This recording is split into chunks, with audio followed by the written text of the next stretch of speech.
In 1950, an Irish passport was basically a ticket to a better life in Birmingham or Boston. Average wages were one-third of Britain's, electricity hadn't reached half the countryside, and the phrase "the Irish economy" usually drew a pitiful laugh. 75 years later, the laughter has stopped. In 2025, Ireland's GDP per capita is $104,000, almost double the UK's $56,000. Dublin startups pay London salaries, Irish hospitals poach British nurses, and the Irish government is wondering what to do with a €25 billion budget surplus, while the British Treasury scrambles for £22 billion of cuts. How did the perennial underdog become Europe's richest nation on paper while its former ruler limps through the longest wage squeeze since Napoleon? Was it the 12.5% tax rate that seduced Apple, Google, and Pfizer? The post-Brexit fire sale of London jobs to Dublin? Or is the entire miracle a giant accounting trick? Leprechaun economics, where multinational profits make the country look rich, while 1 in 3 young adults still sleeps in their childhood bedroom? This is the story of two neighbors who joined Europe on the same day in 1973 and ended up living in completely different centuries. Story: the Great Inversion happened in 3 acts, and almost nobody saw the final twist coming. Act I, the European Marshall Plan, 1973 to 1994. On January 1, 1973, Ireland and the United Kingdom joined the European Economic Community together. The gap could not have been wider. Irish GDP per head was 58% of the EEC average. Britain's was 108%. Ireland still had villages without electricity, a life expectancy 6 years lower than Britain's, and net emigration running at 30,000 souls a year. Then the checks arrived. Between 1973 and 2000, Ireland received net transfers from Brussels equivalent to 3 to 4% of GDP every single year. The closest thing modern Europe has seen to a second Marshall Plan. That money built the M50, Shannon Airport's runway, a national fiber backbone, and, crucially, free third-level education from 1996. By the early 1990s, Ireland had swapped priests and farmers for graduates who spoke fluent English and would work for half-German wages. The bait was set. Act II, the Celtic Tiger, 1994 to 2008. In 1996, the government did something that looked reckless at the time. It locked the corporation tax rate at 12.5% for all trading companies and promised never to raise it. Intel broke ground in Leakslip in 1993. Microsoft, Dell, Pfizer, and Boston Scientific poured in. Google chose Dublin as its European headquarters in 2003. Facebook followed in 2008. Between 1995 and 2007, the economy grew 7% a year on average. Unemployment fell from 17% to 4%. For the first time in history, Ireland became a country of net immigration. Then the roof fell in. The property bubble, fueled by Eurozone interest rates too low for an overheating economy, burst spectacularly. Between 2008 and 2010, GDP shrank 10%, the banks collapsed, and Ireland accepted an €85 billion EU-IMF bailout in November 2010. The Celtic Tiger was declared dead and buried. Act III, the Phoenix that ate London's lunch, 2013 to 2025. The resurrection began quietly in 2013 and exploded after 2016, thanks to 2 events that happened almost simultaneously: Brexit and the greatest corporate tax inversion spree the world has ever seen. On June 23, 2016, Britain voted to leave the European Union. On the same day, across the Atlantic, the European Commission ruled that Apple had owed Ireland €13 billion in back taxes for a decade. Apple paid the money into an escrow account, and in one stroke, Irish GDP leapt 26% in a single year. Paul Krugman coined the immortal phrase, leprechaun economics. Economists now use modified GNI asterisk, a metric invented specifically for Ireland that strips out multinational profit flows and aircraft leasing tricks. Even on GNI asterisk, however, Ireland is still ahead of the UK and pulling away. Brexit handed Ireland the opportunity of the century.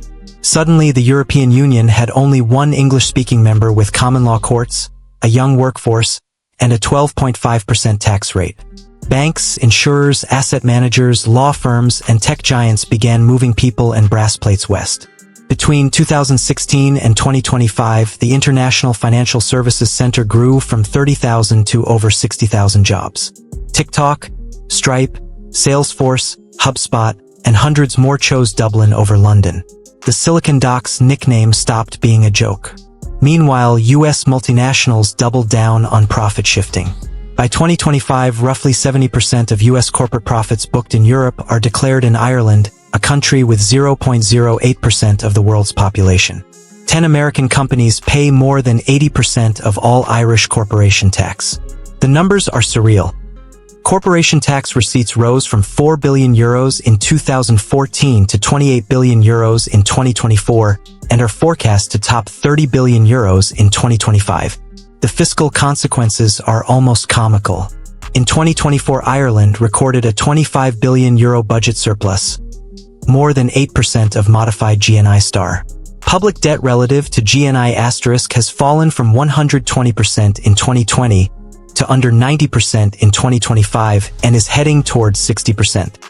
The government has created a €100 billion plus suite of funds: Rainy Day Fund, Infrastructure Fund, Future Ireland Fund, Sovereign Wealth Fund, and is still running €20 to €25 billion surpluses every year.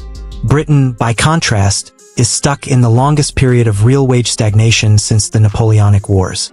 Since the referendum, the economy is estimated to be 6 to 8% smaller than it would have been inside the EU. Business investment has grown 30% slower than the G7 average. Public debt exceeds 100% of GDP and is rising.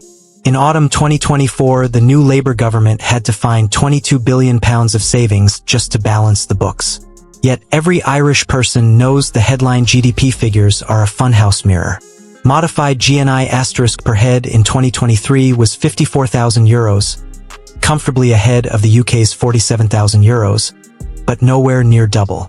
Actual individual consumption per capita only overtook Britain in 2023 and the gap remains tiny. Irish prices are the second highest in the EU, 46% above the average, with housing, childcare, and groceries devouring wage gains. Dublin rents have risen 80% since 2012. The average one-bedroom apartment now costs €2,100 a month. A deposit on a house requires saving for 15 years on a median wage. The result is a society split in two.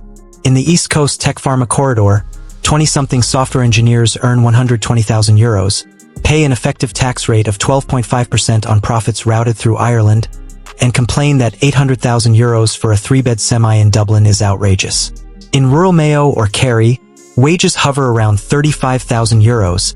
The nearest Google campus is a 3-hour drive, and Brexit's border checks have hammered beef and seafood exports.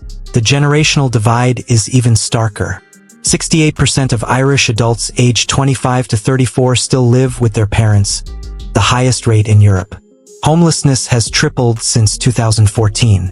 GDP millionaires, rent paupers has become a national catchphrase. The fiscal bonanza has created a political dilemma few countries ever face. What do you do with too much money? The 2025 budget debate is not about cuts.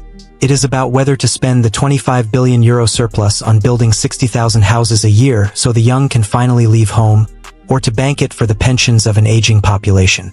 Either choice would be political poison in London. The threats to Ireland are real and growing. The OECD's 15% global minimum tax, now being phased in, will cost €2 to €4 billion a year at first and possibly much more later. If the United States finally tightens Section 7874 and stops its companies shifting profits abroad, half the brass plates in the IFSC could vanish overnight. Everyone in government knows the current model is living on borrowed time. Yet momentum is a powerful drug. Dublin Airport is expanding again. Cranes dominate the skyline. Net immigration hit record levels in 2024. Young Poles, Spaniards, and yes, Britons arrive daily. The government talks openly of becoming the Singapore of the Atlantic. In 1950, the Irish looked east with envy. In 2025, the British look west with a mixture of bewilderment, regret, and, in some cases, a one-way ticket to Dublin Airport. Two islands, same starting gun in 1973, two utterly different destinies. One embraced Europe, globalization, and low taxes. the other walked away. The scoreboard is merciless. One runs €25 billion surpluses while the other borrows to pay nurses. The Celtic tiger is no longer a cub. And the British lion, for the first time in centuries, is the one licking its wounds.